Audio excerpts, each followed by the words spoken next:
Welcome to the first course video. Here we will discuss three mathematical concepts: vectors, frames, and coordinate systems, with which I'm sure you're already quite familiar. However, I will discuss them in a way that I hope you'll find useful and you probably haven't seen before, but that will help you follow the material that we present later in the course. We'll just start with vectors. So as you know, vectors are mathematical objects that have two properties, namely magnitude and direction.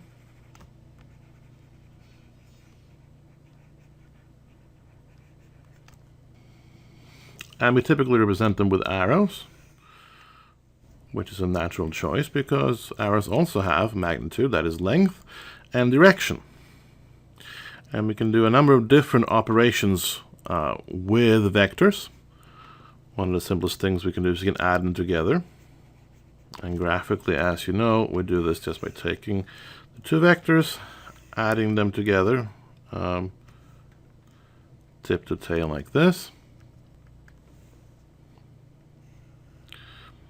And then we can just draw the sum of the two, like so. This is A plus B. Vectors can also be scaled. So that if I take a vector like this one, then I can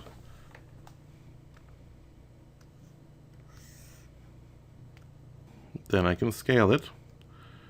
I can make it both longer and shorter while still keeping the same direction, and that is just mathematically corresponding to multiplying the vector by some number. So for instance, perhaps,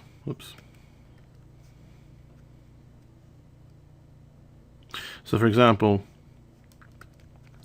this vector here might be 1/2 of A because it's the half the length of A, and this might be 2A, but it's in the same direction as A, so it just corresponds to multiplying the vector by a number. So that's scaling. There are two kinds of multiplications that we can perform on a vector. The first of these is a scalar product. The scalar product is also sometimes known as a dot product. Or if you talk to mathematicians, as an inner product. It's known as a scalar product because the result of the multiplication is a scalar.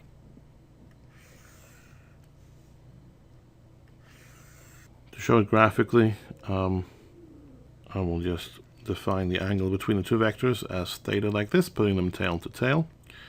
And the scalar product of vector A and vector B is a scalar. That is, it's just a number. That's why it's called a scalar product. That is the magnitude of A times the magnitude of B times cosine of the angle theta between the two vectors. It's called a dot product, by the way, because there's a dot here to symbolize the product. And the resulting scalar is, in some sense, a smaller linear object than the vector, and this is why it's called an inner product. You're going from something larger, the vector space, to something smaller, just a space of scalars. And that's where that name comes from.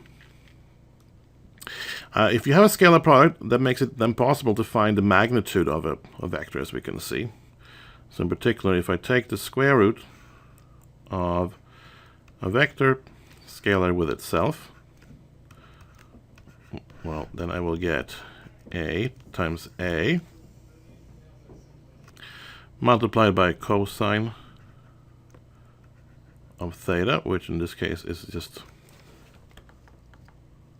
0, because the angle between a vector and itself is obviously 0. This becomes the square root of A squared, therefore, because cosine of 0 is 1, and that's just A. So that's the magnitude of A. The second product that we have available to us when we're working with vectors is the vector product. That is sometimes known as a cross product. And that's, of course, because it's represented by a cross. So we write A cross B. And since it's called a vector product, you might guess that the result is not a scalar, but a vector. In this case, we'll get the magnitude of A times the magnitude of B times sine of the angle between them. And this multiplies a unit vector that is perpendicular to both A and B.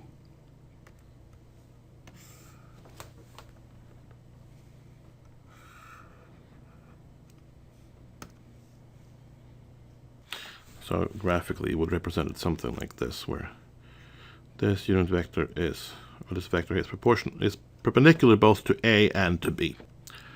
Another way to look at this is, if you look carefully, you can see that A times B times sine of theta is actually equal to the area. That's the area of this parallelogram here, which I'm going to call P. So you could really just also write this as P times E perpendicular.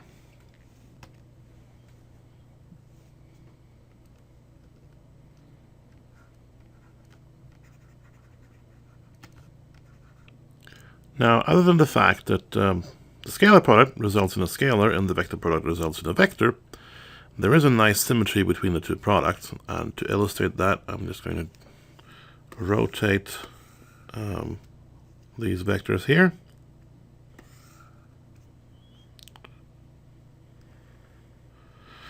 To make the B vector more or less horizontal. We can take the A vector and decompose it into two vectors, one which is perpendicular to B and one which is parallel to B in this fashion.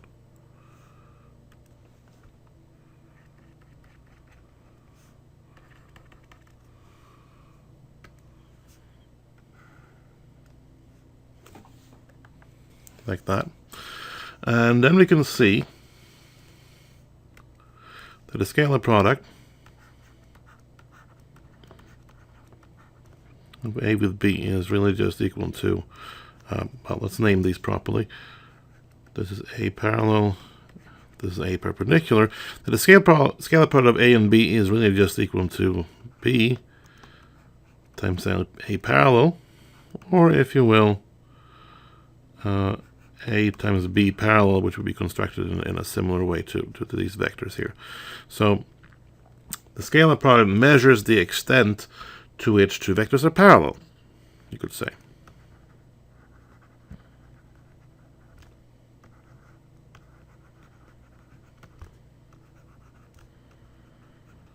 So in particular, that means that if the scalar product of two vectors A and B are equal to 0, well, that's really the same thing as those two vectors being perpendicular to one another.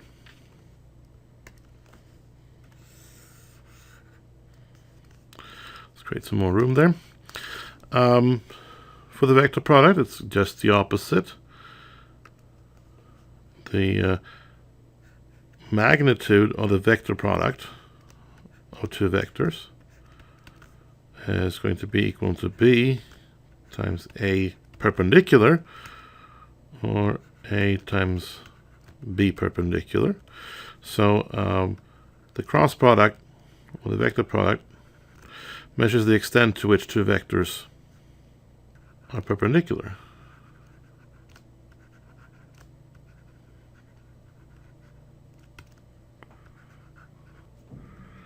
More specifically, if A cross B equals to 0, that's the same thing as saying that vector A and vector B are parallel. So far so good, but important as vectors are, they do have two important problems that require us to introduce other things. Specifically, vectors do not have position.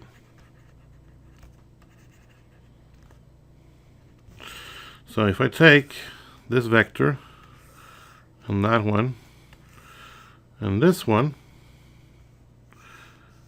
they are really all the same vector. just drawn in different positions, but that doesn't have an effect on the vector. The problem with this is, of course, that position is fundamental in physics. But a vector can't measure position directly. What it can measure is displacement, or the distance from one point at another. So in order to measure the position of an object with a vector, we need to measure it relative to something. Position is, in some sense, a relative measure. And of course, we can always say that, okay, if I want to measure the position of this object over here, well, then I can make sure to always measure from this object that's conveniently located over there, but this object might be easily disturbed. There might not be another object easily present that you can easily measure from. So what I'd rather have is a mathematical construct that serves in the role of a reference point. Okay, so that's one problem. The other problem is that vectors are complex objects, but the calculations that we are usually used to performing are performed not on things like vectors, but on numbers.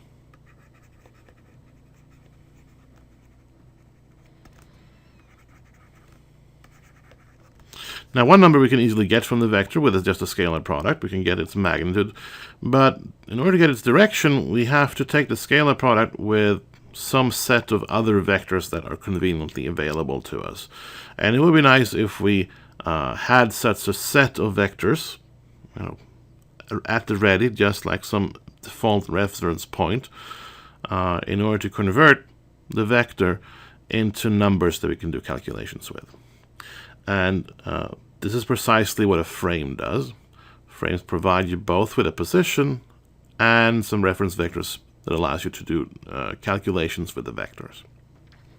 So let's talk about frames next. More precisely, frames of reference. If you speak with a mathematician, they actually have different kinds of frames of reference in mathematics. So if you want to be really precise, the frames of reference that we're working with here are Euclidean frames of reference. Okay. So just like vectors, frames have two properties, but those properties are now position and orientation. So that's exactly what we wanted for solving these two problems. The position is provided by an origin. So some point in space and or time where we take the positions to be 0 and the time to be 0. So that's simple enough. Orientation, orientation is a more complex concept than direction. So we need something more than just a vector in order to provide a full orientation of an object. Specifically, what we are provided with by the frame is an ordered set of orthonormal unit vectors.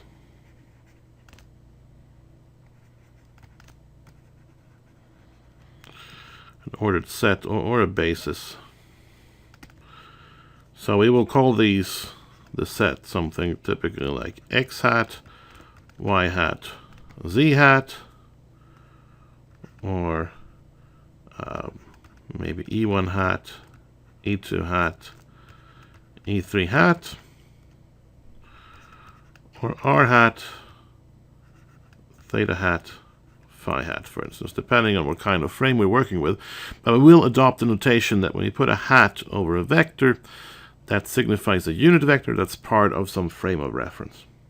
Okay. Now, the orthonormal part here is important. That means that the vectors that we're working with here that are part of the set are all perpendicular to one another. So we can draw this here. There's y hat, x hat, and z hat. And all these angles are perpendicular. Okay. And that's the ortho part. The normal part, of course, also means that they're unit vectors. They are all of length 1. So that means that if we take two unit vectors and take the scalar product of them with each other, we get 1 if it's the same unit vector, but 0 if they're different. So for these numbered unit vectors here, we can just write that E hat I, scalar E hat J, that's this Kronecker delta ij, which is, if you don't recall, equal to 1 if I and j are the same, but 0 otherwise. Or if you work with the x, y, z basis, we have, for instance, that x hat scalar x hat equals 1, whereas x hat scalar y hat equals 0, as is x hat scalar z hat. Okay. Now, before we move any further, I'd like to note that a frame is not a coordinate system. It might look like it the way we drew it here, with, you know, an origin and 3 axes, or rather unit vectors, but a frame is not the same thing as a coordinate system, as we'll see shortly. Now, you'll need a frame in order to define a coordinate system, but they're not the same thing. But we'll get back to that. Now, with frames, we can decompose vectors into components. So the presence of a frame means that we can decompose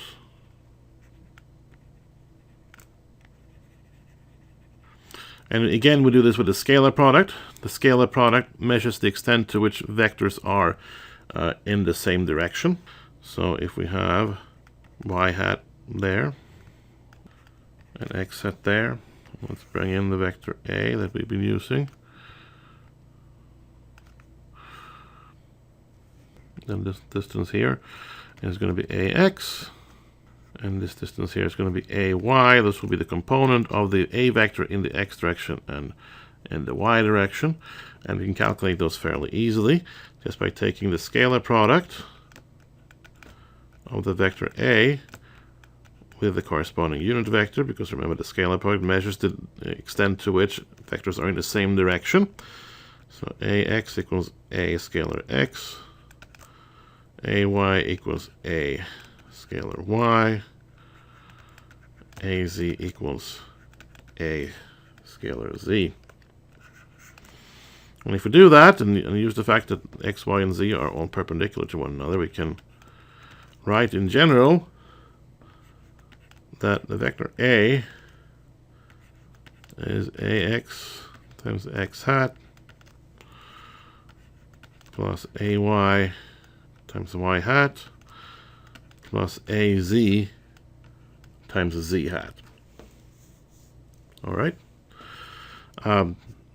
For the frame that has the basis vectors x hat, y hat, and z hat, sometimes we will also write the same vector this way as a1 e1 hat plus a2 e2 hat plus a3 e3 hat. This is using different notation. X hat is the same thing as e hat, e1 hat. Y hat is the same thing as e2 hat, etc. And if we're working with position vectors, then we're going to, instead of x, we'll use r sub 1, and instead of y, we'll use r sub 2. The reason for doing that is that now we can actually write this more compactly. We can write this just as the sum over I goes from 1 to 3 of a sub I times e sub I hat. And that's a little shorter. In fact, there's a way to write it even shorter, and that's just to drop the summation point, summation sign here. So sometimes you'll see this sum just written this way. This is using something known as the Einstein notation. Now this is the same as that. We're still doing the sum, but the Einstein notation means that, well, when you have one index that occurs exactly twice in an expression, or in a factor rather, then you're summing over that index. So Einstein notation implies summation over repeated indices.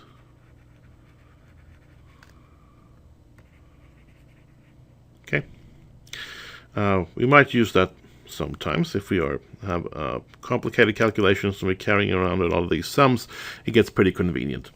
Other ways in which you can write this type of decomposition is as follows. We can write it just as a vector, an ordered triplet of ax, ay, and az. So like this, ax, ay, az. Or if you like, as a column vector, ax, ay, az. This now presupposes that we know what frame we are working with. And if you have more than one frame to worry about, that's not necessarily clear. So then you have the option, if you like, to add in information about the frame at the corner of the as a subscript here to the vector.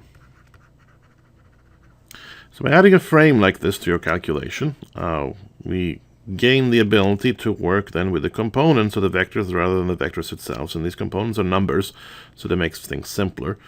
It does come with a price, of course, of tying yourself to a specific frame, and you may not always want to do that. So it's not always best to work with components, but it is often convenient.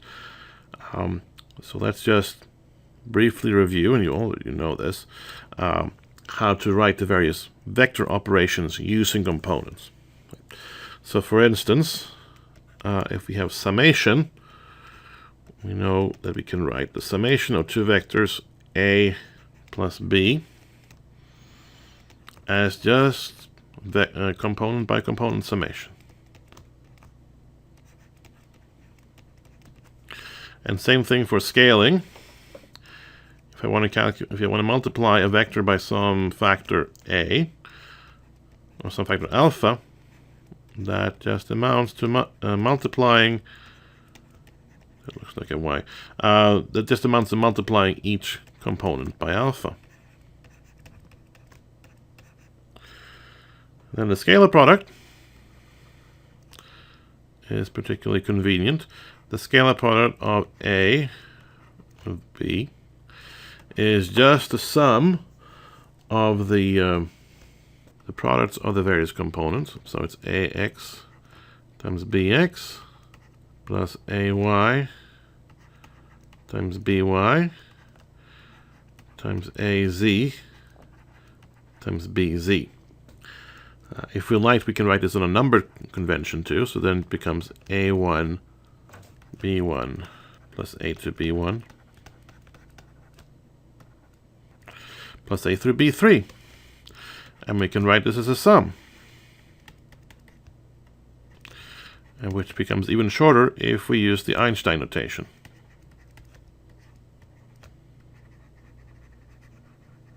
Okay, so that you can see why one might want to use Einstein notation. This is much shorter to write than this. Now the reason this works, why we can write the scalar product in this way, is because we're working with an orthonormal basis.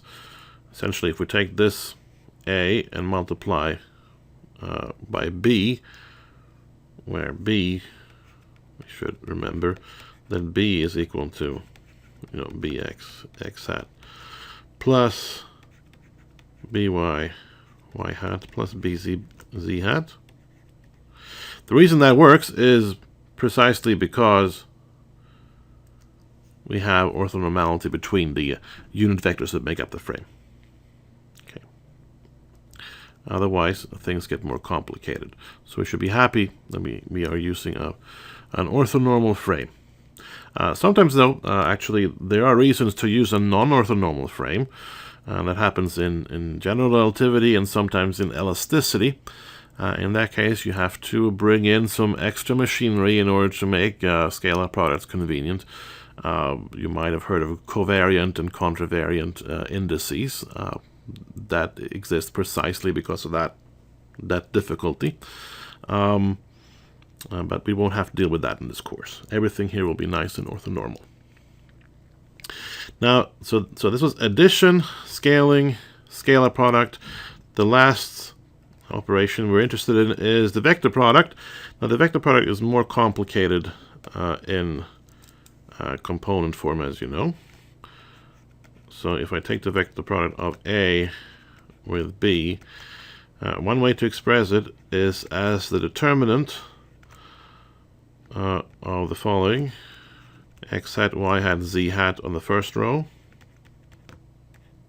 then ax, ay, az on the second row, and then bx, by, bz on the third row. And if you were to calculate this explicitly as a column vector, you get the following.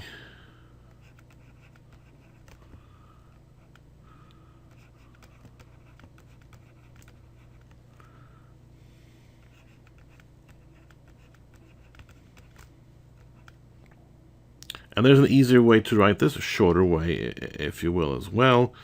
And that's using this notation. And this is again using the Einstein notation here. So we are seeing here that both I is repeated, j is repeated, and k is repeated. So actually in here we have an implicit triple sum where I goes from 1 to 3, j goes from 1 to 3, and k goes from 1 to 3. This epsilon symbol here is known as the Levi-Civita symbol.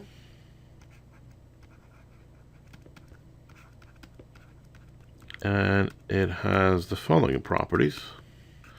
It's equal to 1 when ijk is an even permutation of 1, 2, and 3.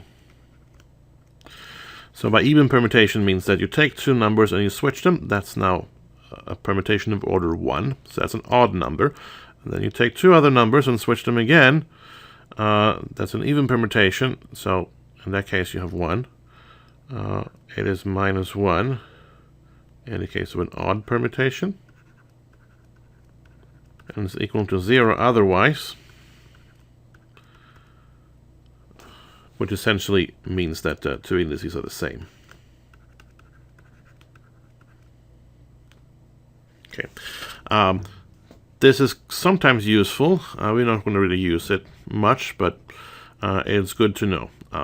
The product of two Levi-Civita symbols is also something that is useful to do when you want to calculate certain properties in multivariable calculus. But this is essentially things that you already should have seen, except maybe things like this. There are, however, a few subtleties that arise when you work with vectors and frames, and we will talk about those in the next video.